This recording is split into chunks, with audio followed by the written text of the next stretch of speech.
ನಿನ್ನನ್ನು ಪ್ರೀತಿಸದಿರಲಾಗಲಿಲ್ಲ ನನಗೆ. ಸಂಚಿಕೆ 33. ಐಶ್ವರ್ಯ ಅವಳ ಹನಿಗೆ ಕರೆ ಮಾಡಿ ತಾನು ಊರಿಗೆ ಹೋಗುವ ವಿಷಯ ತಿಳಿಸುತ್ತಾಳೆ. ಅವನು ಹ್ಞೂ ಅಂತ ಹೇಳ್ತಾನೆ. ಅವಳು ಸಿಟ್ಟು ಬಂದು ಕರೆ ಸ್ಥಗಿತಗೊಳಿಸಿ ಬಸ್ಸಿನ ಸೀಟಿಗೊರಗಿ ಕಣ್ಣು ಮುಚ್ಚುತ್ತಾಳೆ. ಮರುದಿನ ಬೆಳಗ್ಗೆ ಸಮಯ 5 ಗಂಟೆ. ಮನೆಯ ಕರೆಗಂಟೆಯ ಸದ್ದು ಕೇಳಿ ಪಾರ್ವತಿಯವರು ಬಾಗಿಲು ತೆರೆದಾಗ ಐಶ್ವರ್ಯ ಅವರ ಮುಂದೆ ನಿಂತಿರ್ತಾಳೆ. ಅವಳ ಗಾಬರಿ ನೋಡಿ ಏನಾಯಿತು ಅಂತ ಪಾರ್ವತಿಯವರು ವಿಚಾರಿಸಿದಾಗ, ಅಮ್ಮ, ನಿಂಗೇನು ಆಗಿಲ್ಲ ಅಲ್ವಾ?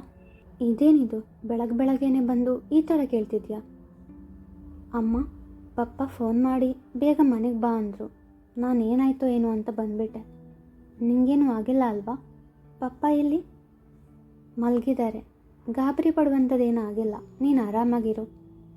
ನಾನು ಮೊದಲು ಪಪ್ಪನನ್ನು ನೋಡಬೇಕು ಎಂದು ನೇರ ಅವರ ರೂಮಿಗೆ ಹೋದಳು. ಮಹೇಶ್ರವರು ನಿದ್ದೆ ಮಾಡ್ತಿದ್ರು. ಮನೆಯಲ್ಲಿ ಏನೂ ಸಮಸ್ಯೆ ಇಲ್ಲ, ಎಲ್ಲರೂ ಚೆನ್ನಾಗಿದ್ದಾರೆ ಎಂದು ತಿಳಿದು ನಿಟ್ಟುಸಿರು ಬಿಡುತ್ತಾ ತನ್ನ ರೂಮಿಗೆ ಹೋಗಿ ಮಲಗಿದಳು. ಬೆಳಗ್ಗೆ 8 ಗಂಟೆಯಷ್ಟರಲ್ಲಿ ಪಾರ್ವತಿಯವರು ಐಶ್ವರ್ಯಳನ್ನು ಎಬ್ಬಿಸಿದರು. ಅಮ್ಮ, ಜರ್ನಿ ಮಾಡಿ ಸುಸ್ತಾಗಿದ್ದೀನಿ, ನಿದ್ರೆ ಸರಿಯಾಗಿಲ್ಲ, ನಾನು ಮಲಗಬೇಕು ಪ್ಲೀಸ್ ಎಂದು ಮುಸುಕೆಳೆದು ಮಲಗಿದಳು. ಐಶು, ನನ್ನ ಚಿನ್ನ ಅಲ್ವಾ, ಬೇಗ ಎದ್ದು ಫ್ರೆಶ್ ಆಗಿ ಬಾರೋ ಬಂಗಾರ ಎಂದಾಗ ಐಶ್ವರ್ಯ ಆಶ್ಚರ್ಯದಿಂದ, ಅಮ್ಮ, ನೀನು ಚೆನ್ನಾಗಿದೆಯಾ ತಾನೆ? ಇವತ್ತು ಸೂರ್ಯ ಏನಾದರೂ ಪಶ್ಚಿಮದ ಕಡೆಗೆ ಹುಟ್ಟಿದ್ದಾನಾ? ಆಗ ಮಹೇಶ್ರವರು ಬಂದು, ಯಾಕೆ ಪುಟ್ಟ ಹಾಗೆ ಹೇಳ್ತಾ ಇದೆಯಾ? ಪಪ್ಪ ಎಂದು ಅವರನ್ನು ಅಪ್ಪಿಕೊಂಡು, ಪಪ್ಪ, ಈ ಅಮ್ಮ ಇವತ್ತು ನಂಗೆ ತುಂಬ ಪ್ರೀತಿ ತೋರಿಸ್ತಿದ್ದಾಳೆ, ಚಿನ್ನ ಬಂಗಾರ ಅಂತ ಕರಿತಿದ್ದಾಳೆ, ಎಲ್ಲೋ ಏನೋ ಮಿಸ್ ಹೊಡಿತಿದೆ. ಆಗ ಪಾರ್ವತಿಯವರು, ನಾನು ನಿಮ್ಮಮ್ಮ ಕಣೆ, ನಂಗೆ ನಿನ್ನ ಮೇಲೆ ಪ್ರೀತಿ ಇರಲ್ವಾ? ಪ್ರೀತಿ ಇಲ್ಲ ಅಂತ ಹೇಳಿಲ್ಲ ನಾನು, ಆದರೂ ಇವತ್ತು ಯಾಕೋ ಓವರ್ ಅನ್ನಿಸ್ತಾ ಇದೆ. ಐಶ್ವರ್ಯ ಹಾಗೆ ಹೇಳಲು ಕಾರಣ, ಪಾರ್ವತಿಯವರು ಮಗಳ ಮೇಲೆ ಪ್ರೀತಿ ಇದ್ದರೂ ಅವಳ ತಪ್ಪನ್ನು ತಿದ್ದಿ ಅವಳಿಗೆ ಯಾವಾಗಲೂ ಉಪದೇಶ ಕೊಡೋರು, ಹೆಚ್ಚು ಮುದ್ದು ಮಾಡಲ್ಲ. ಕಾರಣ ಮುದ್ದು ಜಾಸ್ತಿಯಾಗಿ ಮಗಳು ದಾರಿ ತಪ್ಪಬಾರದು ಎಂದು. ಆದರೆ ಮಹೇಶ್ರವರು ಯಾವಾಗಲೂ ಐಶ್ವರ್ಯಗೆ ಸಪೋರ್ಟ್. ಮಾತಾಡಿ ಟೈಮ್ ವೇಸ್ಟ್ ಮಾಡಬೇಡ, ಬೇಗ ಫ್ರೆಶ್ ಆಗಿ ಈ ಸೀರೆ ಉಟ್ಕೋ, ಹಾಗೆ ಈ ಒಡವೆ ಹಾಕಿ ಬೇಗ ರೆಡಿಯಾಗಿರು ಎಂದು ಪಾರ್ವತಿಯವರು ಹೇಳಿದಾಗ, ವಾಟ್, ಸೀರೆ ಉಟ್ಕೋಬೇಕಾ? ಯಾಕೆ, ಎಲ್ಲಿಗೆ ಹೋಗ್ತಿದ್ದೀವಿ? ಎಲ್ಲೂ ಹೋಗ್ತಿಲ್ಲ, ಇವತ್ತು ನಿನ್ನ ನೋಡೋದಕ್ಕೆ ಹುಡುಗನ ಕಡೆಯವರು ಬರ್ತಿದ್ದಾರೆ, ಬೇಗ ರೆಡಿಯಾಗಿರು. ಇದೇನಮ್ಮ ಹೀಗೆ ಶಾಕ್ ಕೊಡ್ತಾ ಇದೆಯಾ? ನಂಗೆ ಈಗಲೇ ಮದುವೆ ಬೇಡ, ನನ್ನ ಯಾರು ನೋಡೋಕ್ಕೆ ಬರೋದು ಬೇಡ. ಐಶು, ಹಠ ಮಾಡಬೇಡ, ಸುಮ್ಮನೆ ಹೇಳಿದಷ್ಟು ಕೇಳು ಅಷ್ಟೇ. ಆಗ ಮಹೇಶ್ರವರು, ಪಾರು, ನೀ ಹೋಗು, ಅವಳ ಹತ್ರ ನಾನು ಮಾತಾಡ್ತೇನೆ. ಪಾರ್ವತಿಯವರು ಹೋದ ಮೇಲೆ ಮಹೇಶ್ರವರು, ಐಶು ಪುಟ್ಟ, ನಿನ್ನ ಇಷ್ಟಕ್ಕೆ ವಿರೋಧವಾಗಿ ನಾನು ಯಾವತ್ತೂ ಏನೂ ಮಾಡಿಲ್ಲ, ಮಾಡೋದೂ ಇಲ್ಲ. ನಾನು ನಿನಗೆ ಒತ್ತಾಯ ಮಾಡಲ್ಲ.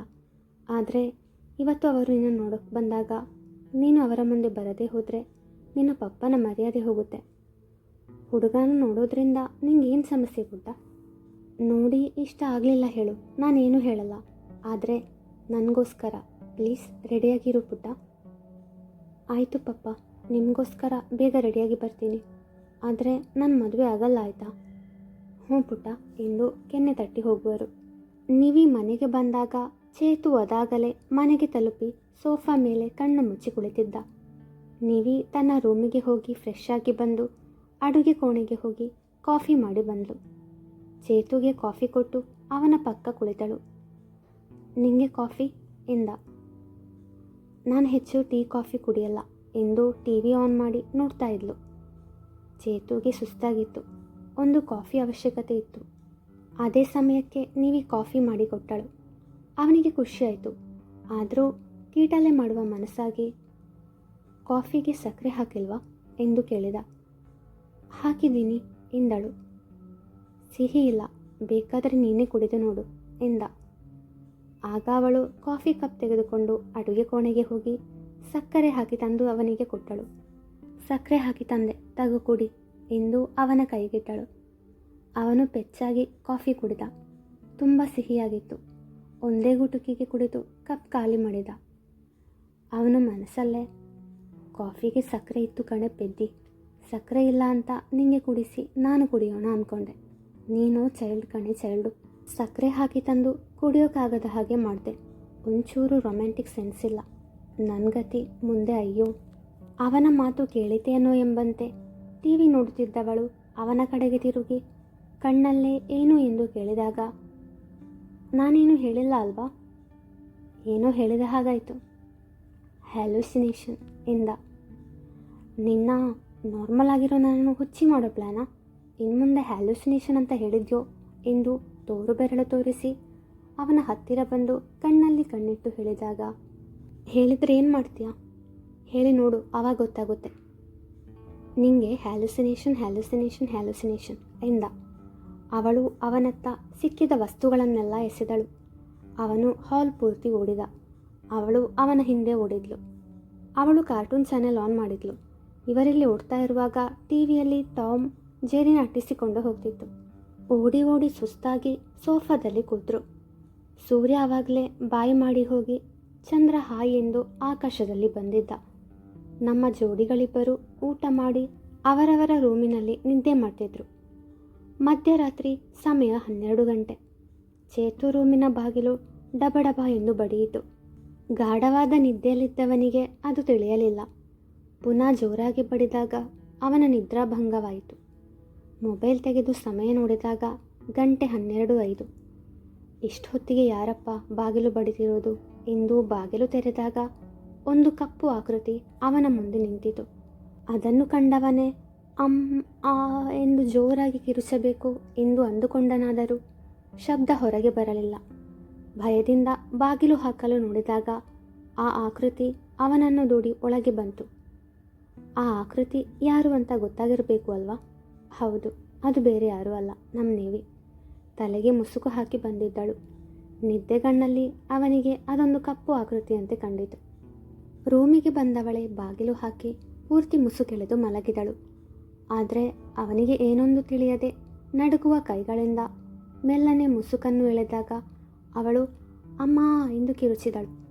ಅವನು ಕಿರುಚಿದ. ಆವಾಗಲೇ ತಿಳಿದದ್ದು ಅವನಿಗೆ ಅದು ಆಕೃತಿಯಲ್ಲ, ನೀವಿ ಅಂತ. ಯಾಕೆ ನನ್ನ ರೂಮಿಗೆ ಬಂದಿದೆಯಾ? ಪ್ಲೀಸ್, ನಂಗೆ ಭಯ ಆಗ್ತಿದೆ. ಇವತ್ತೊಂದಿನ ನಾನು ಇಲ್ಲಿ ಮಲಗ್ತೀನಿ ಎಂದು ಮುದ್ದು ಮುದ್ದಾಗಿ ಕೇಳಿದಾಗ ಅವನಿಗೆ ಇಲ್ಲ ಅಂತ ಹೇಳಲಾಗಲಿಲ್ಲ. ಅಲ್ಲಿ ಸೋಫಾ ಇರಲಿಲ್ಲ. ಸೊ ಅವನು ಆಚೆ ತುದಿಯಲ್ಲಿ ಮಲಗಿದ. ನಿವಿ ಆಗಾಗ ನಿದ್ದೆಯಿಂದ ಬೆಚ್ಚಿ ಎದ್ದೇಳುತ್ತಿದ್ದಳು. ಏನಾಯಿತು? Are you okay? ನಂಗೆ ಭಯ ಆಗ್ತಿದೆ. ಅವನು ಇಲ್ಲಿಗೂ ಬಂದರೆ. ಯಾರು? ನೋಡು, ಯಾರು ಬರಲ್ಲ ಇಲ್ಲಿ. ಇಲ್ಲ, ಅವನು ಬಂದರೆ ಯಾರು ಅಂತ ಹೇಳು. ಅದು ಕ್ರಿಸ್ಟೋಫರ್. ಅವನು ಯಾಕೆ ಇಲ್ಲಿಗೆ ಬರ್ತಾನೆ? ಹೌದು, ಅವನು ನಿಮಗೆ ಹೇಗೆ ಪರಿಚಯ? ನನಗೆ ಅವನ ಪರಿಚಯ ಇಲ್ಲ. ವಾಟ್? ಪರಿಚಯ ಇಲ್ಲ ಅಂತೀಯಾ? ಇಲ್ಲಿಗೆ ಬರ್ತಾನೆ, ಭಯ ಆಗ್ತಿದೆ ಅಂತೀಯಾ? ನನಗಂತೂ ತಲೆ ಕೆಟ್ಟು ಹೋಗಿದೆ. ಸರಿಯಾಗಿ ಹೇಳು. ನನಗೇನು ಗೊತ್ತಿಲ್ಲ, ನನ್ನನ್ನೇನು ಕೇಳಬೇಡ. ಸಮಯ ಕೂಡ ನೋಡದೆ ಶಿವನ್ಯಾಳಿಗೆ ಕರೆ ಮಾಡುತ್ತಾನೆ. ಮುಂದುವರಿಯುವುದು